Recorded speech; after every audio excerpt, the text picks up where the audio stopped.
Sri Lanka's relationship with India has suffered under previous governments but is improving now. That was Sri Lankan Prime Minister Ranil Wickremasinghe's big admission as he was asked about the perception that Lanka was closer to China. He was speaking to NDTV's Vikram Chandra in Davos, Switzerland.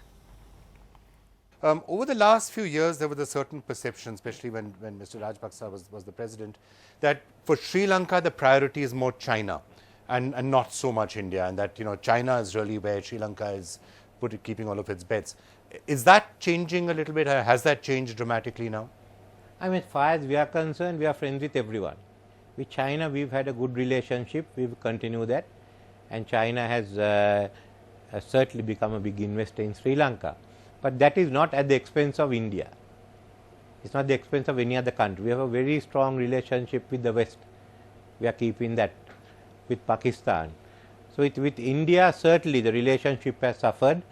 How it was handled on both sides is not a matter for me to comment. I was not in government, neither was the present Indian government.